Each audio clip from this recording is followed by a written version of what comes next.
Olá, sejam bem-vindos. Eu sou Thales Moura, professor de literatura do apoio pedagógico da Faculdade de Letras da UFMG, e a gente vai assistir agora a nossa primeira aula do curso Introdução à Literatura Brasileira. Espero que estejam todos bem, com saúde, os seus também. Deixa eu projetar aqui nossa apresentação, para que a gente possa seguir alguns tópicos e conversar sobre eles. Então, a discussão de hoje, ela está pautada aqui em se pensar a crítica feita por Afrânio Coutinho e Antônio Cândido, acerca do conceito, e da ideia de formação da literatura brasileira, certo?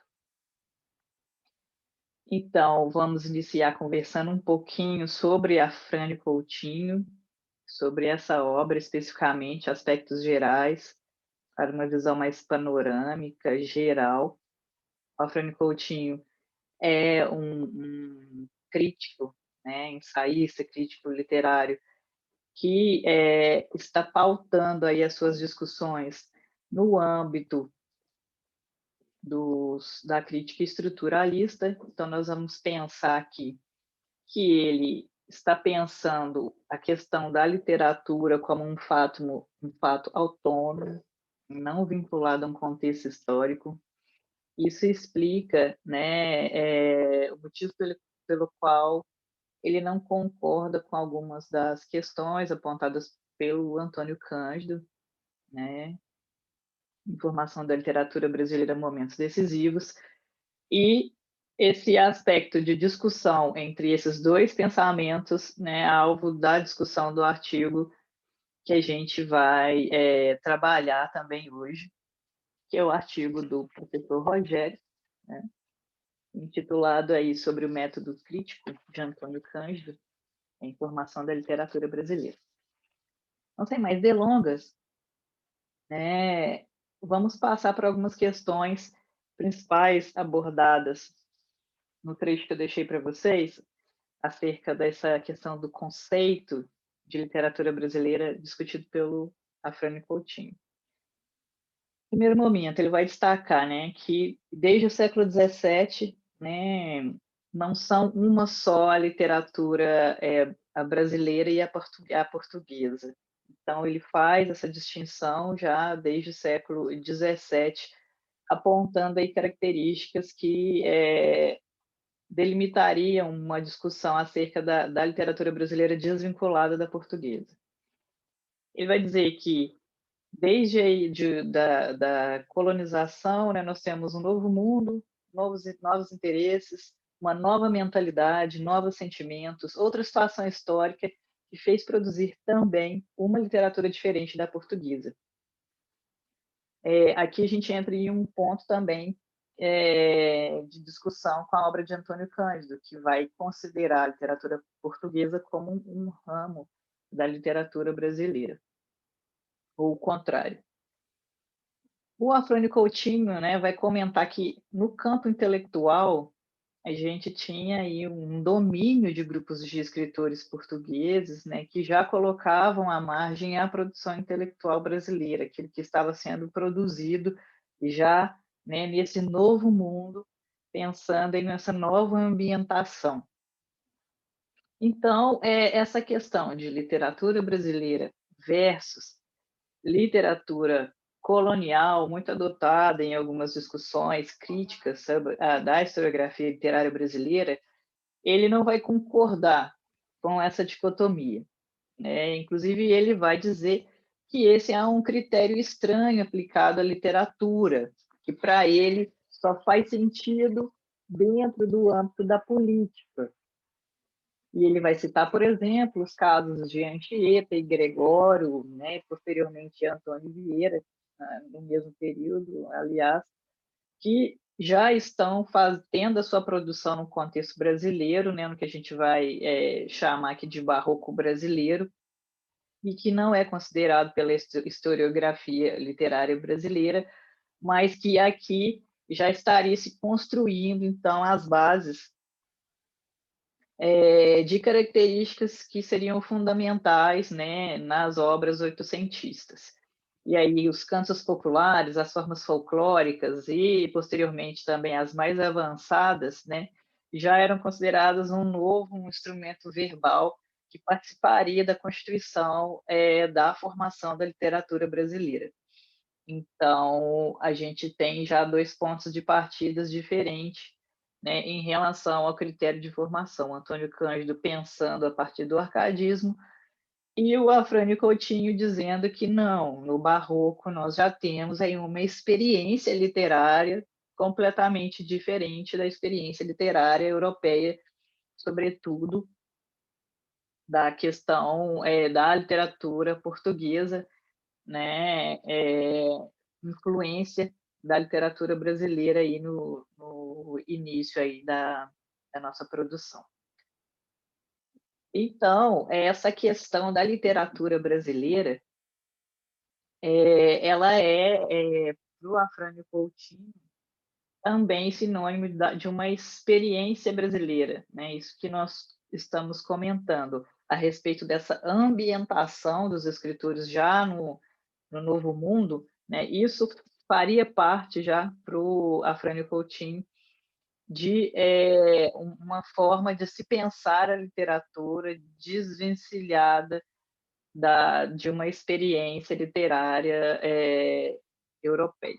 Então, de Anchieta às academias do século XVII e XVIII, né, a gente tem já para o Afrânio Coutinho uma literatura brasílica, né, feita por brasileiros, sobretudo esquecidos, que não entravam ali nas academias portuguesas da época.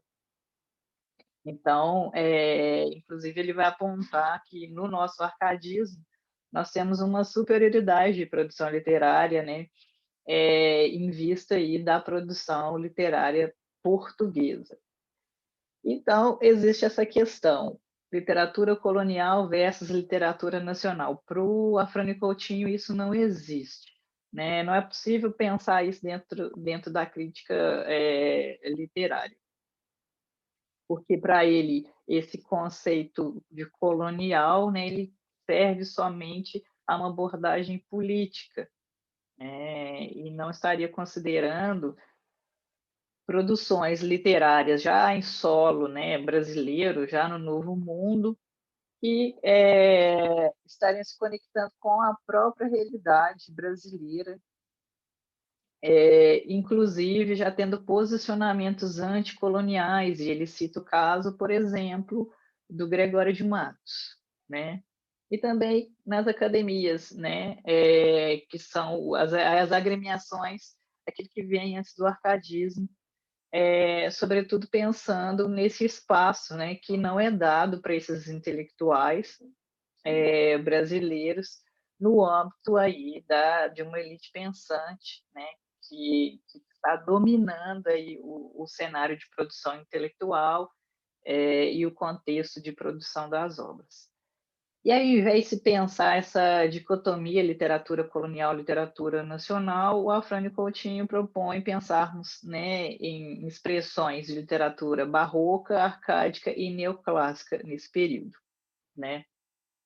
Mesmo que muitas vezes se possa considerar ainda não elaborada, né, dentro de uma ideia de literatura em si. E aí aqui um trechinho, né, que ele vai trazer essas questões para a gente poder pensar, né? Ele vai dizer o seguinte: mais do que a língua, simples instrumento, o que importa a definição, a caracterização de uma literatura é a experiência humana que ela transmite, é o sentimento, é a visão da realidade. Tudo aquilo que a literatura não é mais do que a transfiguração, mercê de artifícios artísticos. E quando essa realidade, essa experiência são novos, a literatura que os exprime tem que ser nova, outra, diferente. Então, é toda essa discussão que a gente está fazendo aqui, que já ambientado no Novo Mundo, nós temos uma produção que nós podemos dizer que é uma produção literária brasílica, né? Que já não está mais submissa, assim dizer, há uma produção, né, há uma característica de literatura europeia. E aí,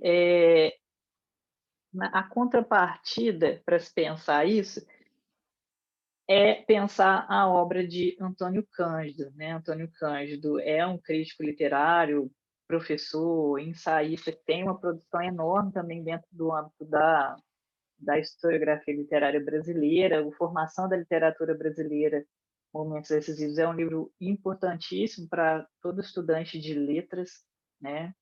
Fez parte da formação de inúmeras gerações de professores. E o Antônio Cândido pauta toda a sua crítica literária, pensando aí no cenário de cultura e formação do Brasil, junto aí com outros, né, críticos da sociologia, antropologia, que pensaram isso num cenário amplo, né, como o Gilberto Freire, Sérgio Buarque de Holanda e o Caio Prado Júnior. Então, para a gente poder acompanhar a discussão do artigo, né, do Marcos Rogério, vamos pensar em como acontece a estruturação dessa obra, né? O que é essa obra, Formação da Literatura Brasileira, Momentos Decisivos. A gente tem uma estruturação em que Antônio Cândido vai dividir os momentos, né, de produção literária brasileira em 3 etapas. Em um primeiro momento, como manifestações literárias, posteriormente, enquanto uma configuração de um sistema literário, né, já o início da configuração, e no terceiro momento, o sistema literário já consolidado. Então, passando por essas 3 etapas, nós conseguiríamos fazer um apanhado, né, do início, né, da germinação do que é o processo de construção da formação da literatura brasileira. E aí, como é que ele vai dividir todas essas questões? Em um primeiro momento, manifestações literárias, e um segundo momento, a literatura propriamente dita brasileira. Enquanto manifestações literárias, ele está entendendo manifestações esparsas, né, o esboço de um sistema por vir. As obras ainda não integram um grupo, os escritores eles estão partindo de inspirações individuais ou da influência de outras literaturas. O Brasil aqui, essa parte das manifestações literárias, isso estaria acontecendo do século XVI ao século XVIII com as academias, né, o que vem antes aí do movimento arcádico, quando alguns intelectuais e participantes ali do clero, né, estão produzindo alguns escritos, veiculando isso em uma forma de produção de pensamento já no cenário brasileiro. Enquanto literatura, a gente está pensando com o Antônio Cândido um sistema de obras que estão ligadas por denominadores comuns. Então, o que nos compete pensar aqui é quais são esses denominadores comuns. O segundo ponto, né, para se pensar literatura propriamente dita, a partir de Antônio Cândido, há um reconhecimento de notas dominantes de uma fase ou de um período. Então, algumas características que vão sinalizar aquele período, né, e que vão caracterizar aquele movimento literário. Há uma continuidade literária, né? Para ele, a ideia de sistema, né, de uma formação, ele tem que ser contínua.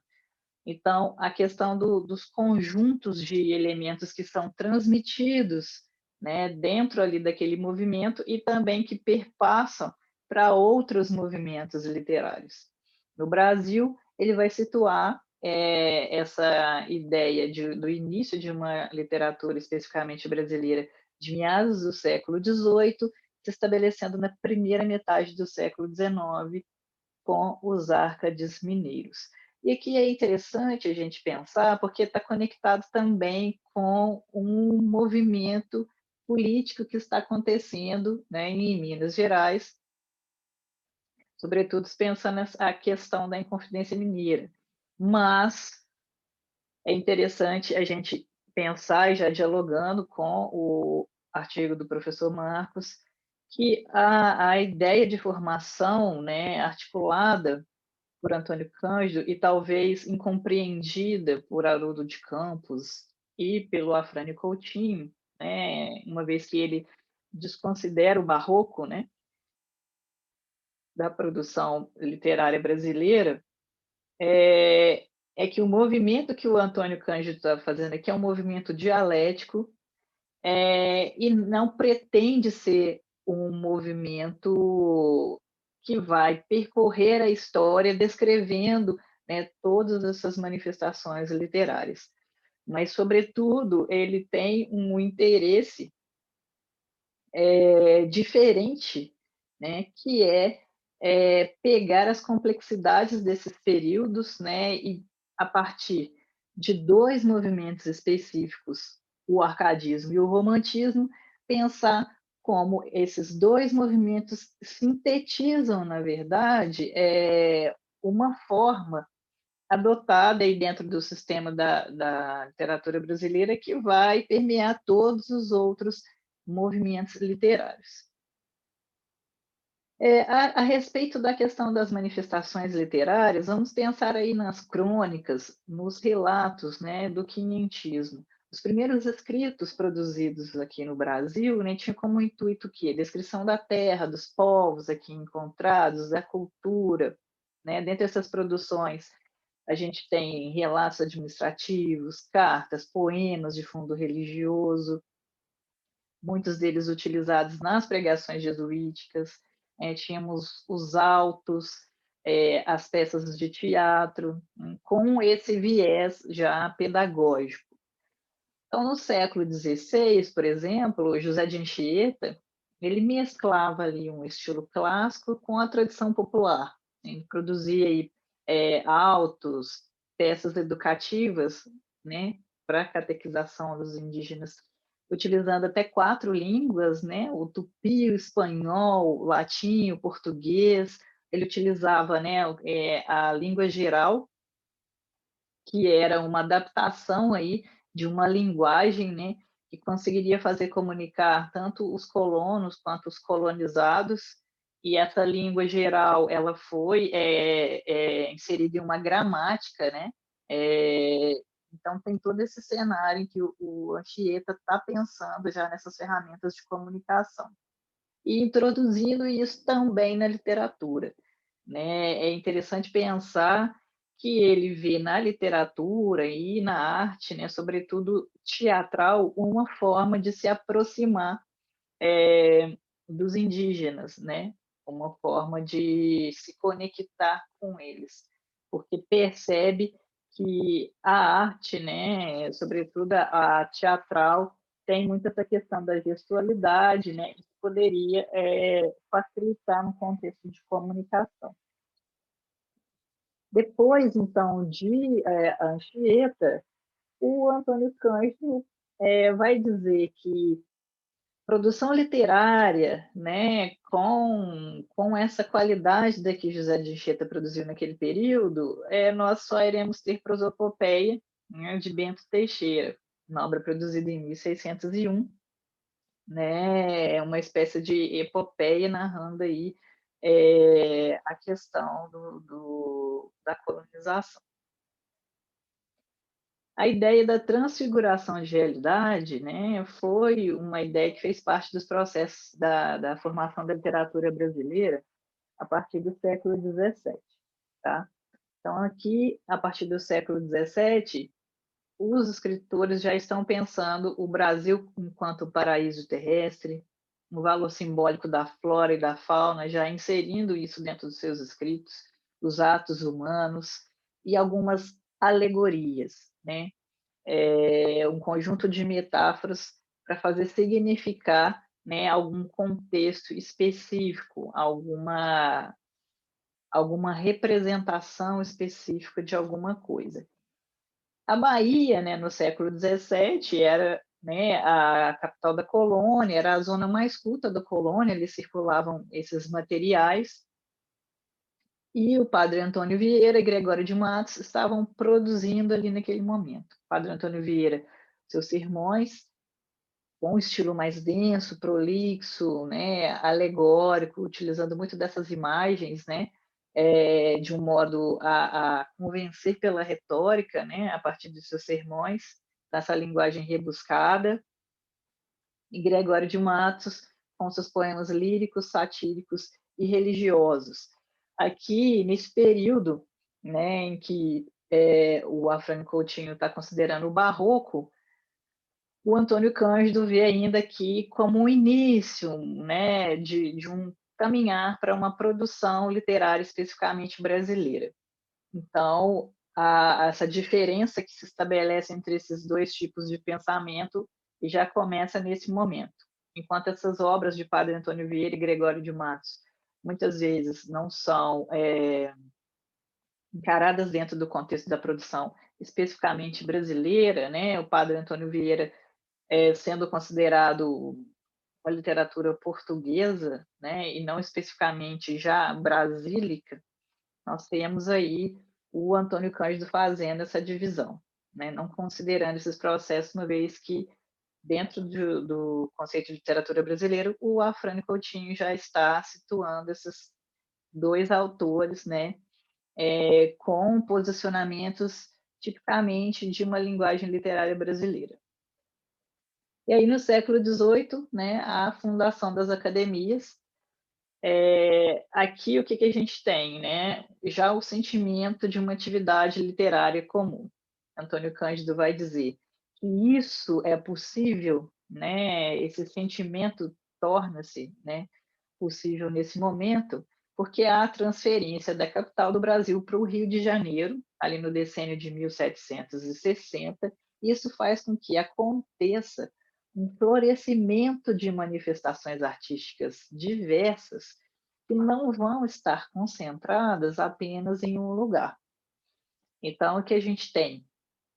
Que essas manifestações artísticas, elas passam, né, ali para São Paulo, para a capitania das Minas Gerais, e isso vai fazer com que haja manifestações de temas afins, né?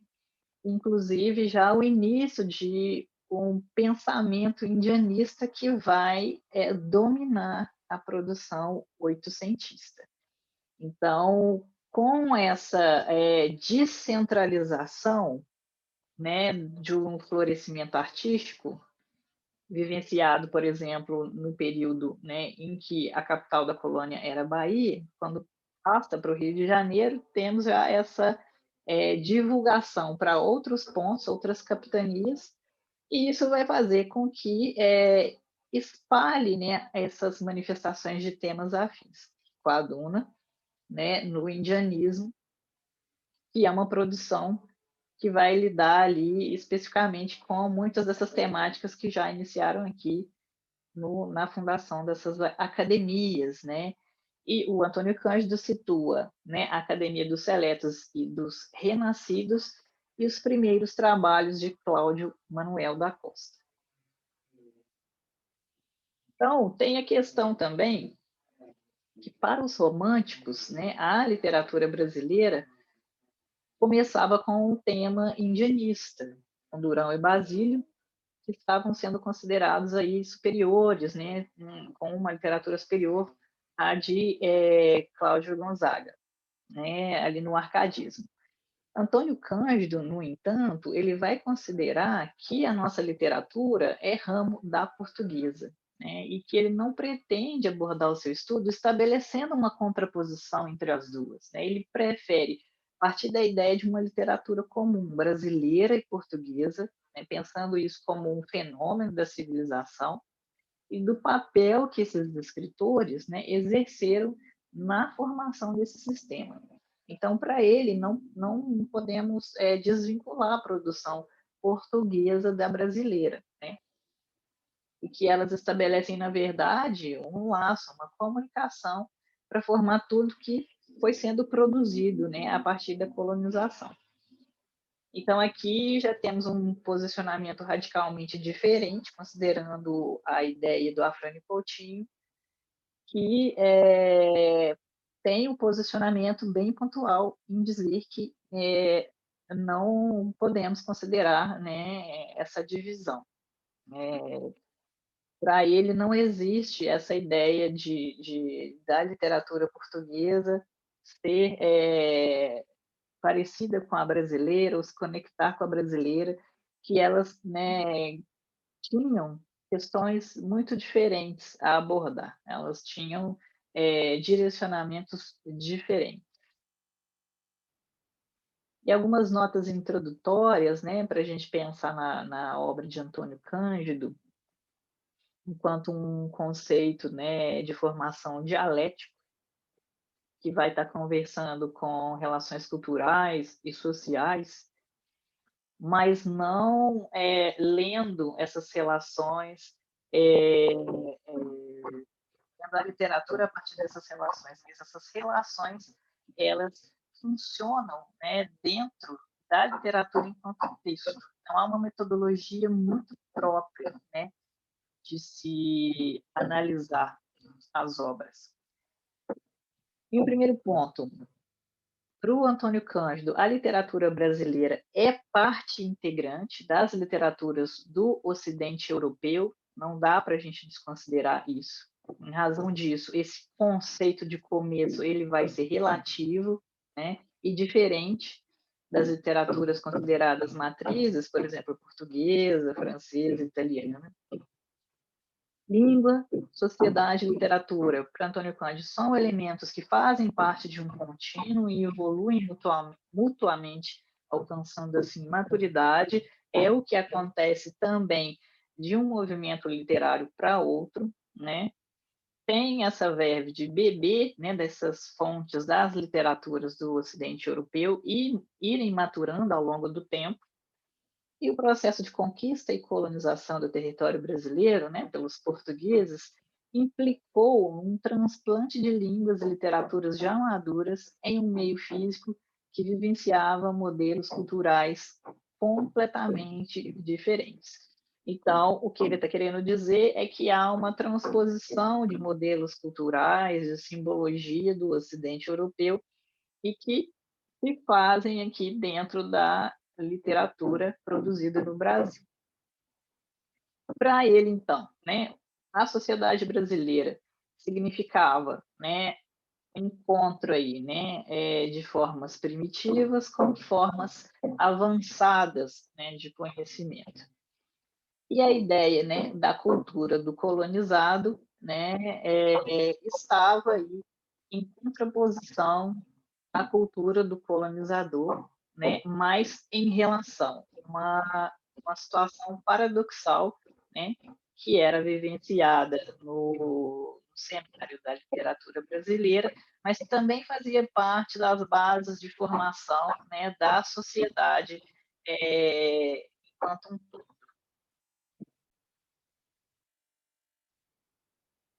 Então, autóctones, né, e a sociedade colonial brasileira, eles recebem a transposição da cultura, das leis, das literaturas e da tradição cristã europeia. Então, isso é uma evidência, né, para a crítica que Antônio Cândido faz em formação da literatura brasileira. Formas literárias refinadas, como ódio, soneto, tratado moral, sermão, crônica de fatos, entre outros, né? Essa linguagem culta, né, com esse tom elevado da cultura greco-latina, tratavam de uma realidade de um mundo desconhecido, né, e selvagem do autóctone, mas havia essa transposição, né, num ambiente completamente distinto, né, de onde vinha.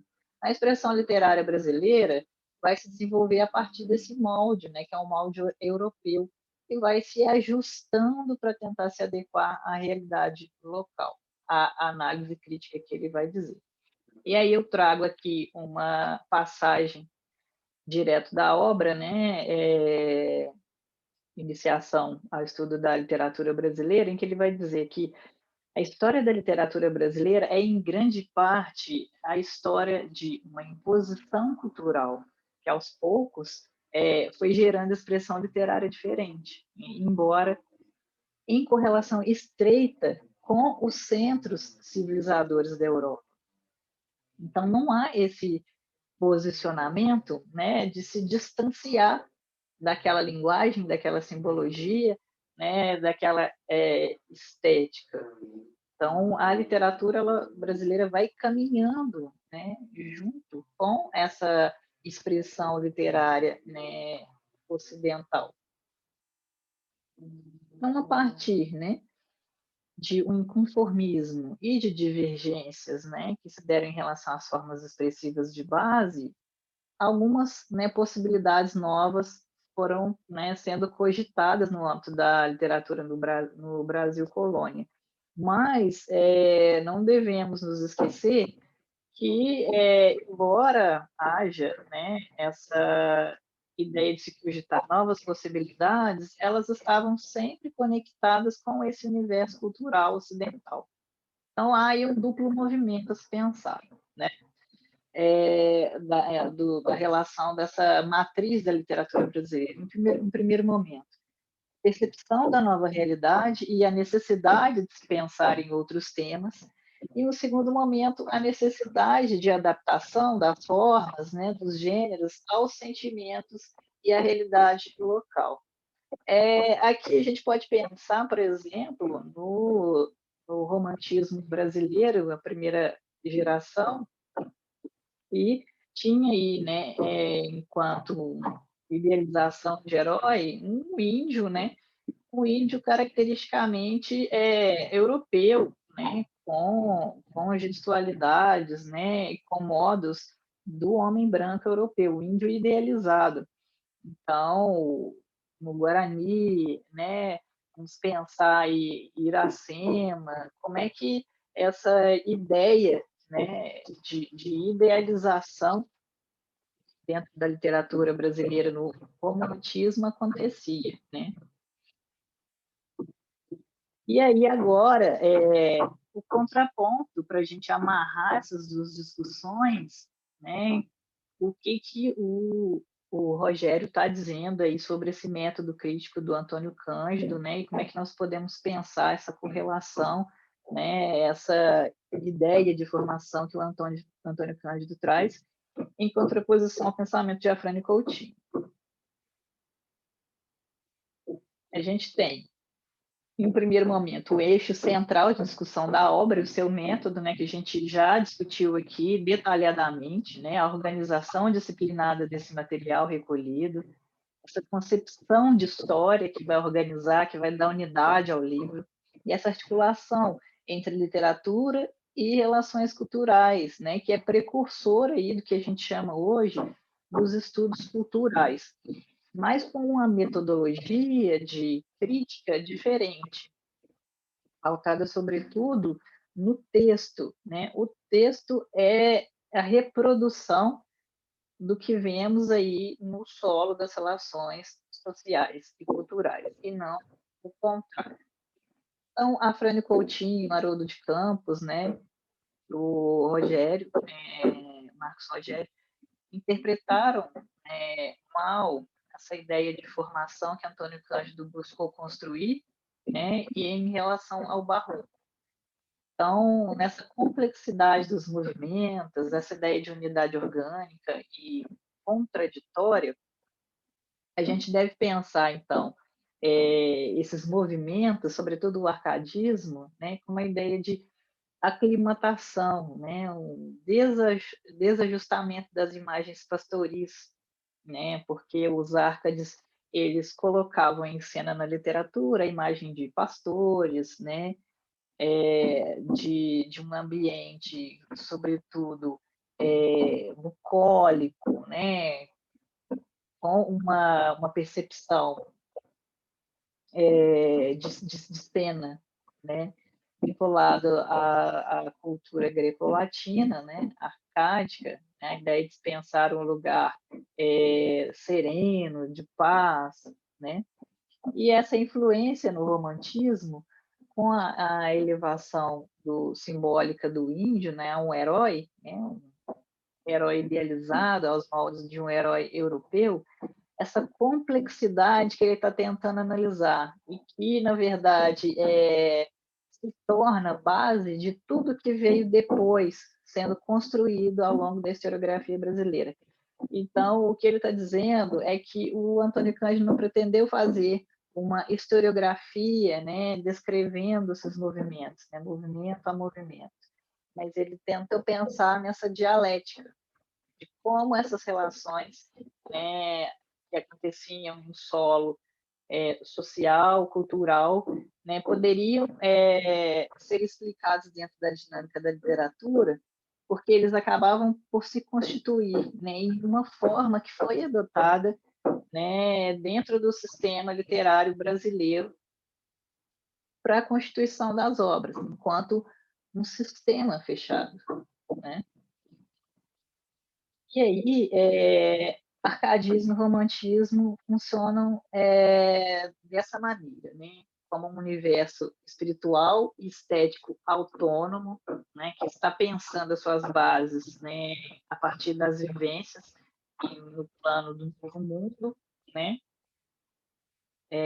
Muito vinculadas aí à tradição cultural europeia, mas ao mesmo tempo, né, a gente está pensando nessa integração, né, desse mundo cultural do Ocidente que não se desvincula da produção literária brasileira.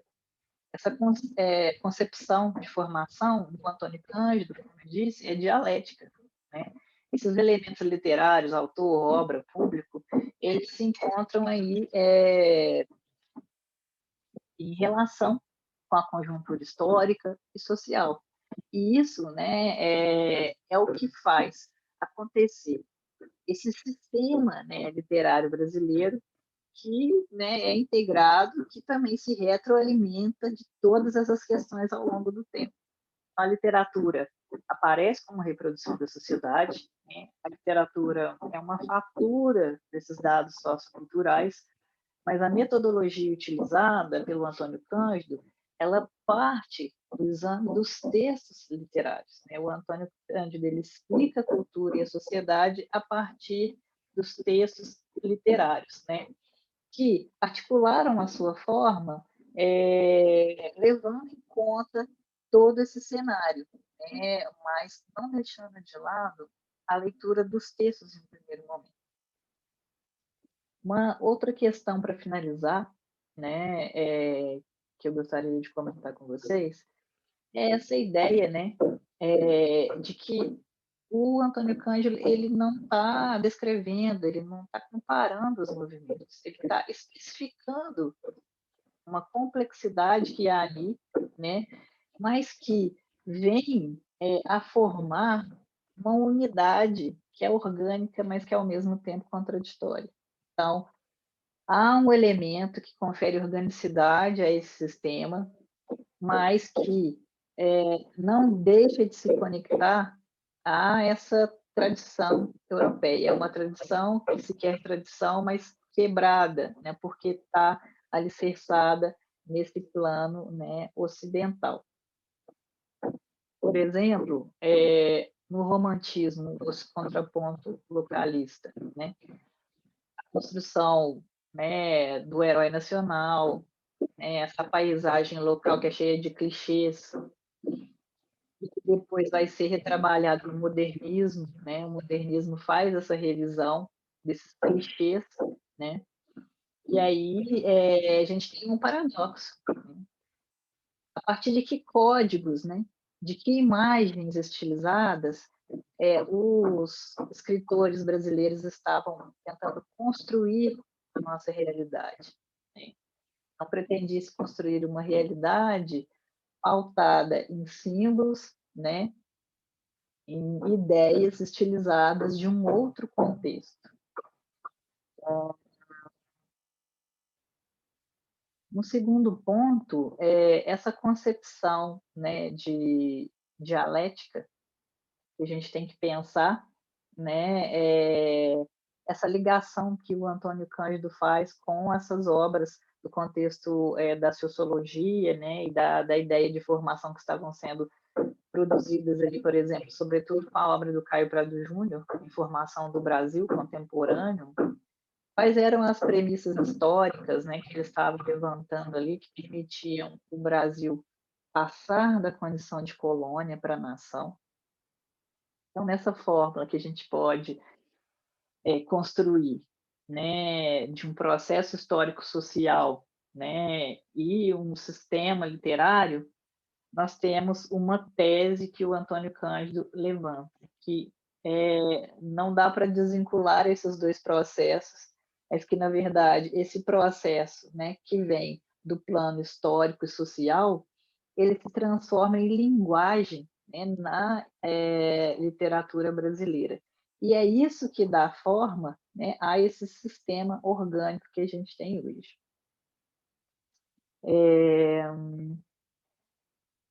E aí, para finalizar, quais as aproximações, quais as diferenças, como é que a gente vai pensar tudo isso, né?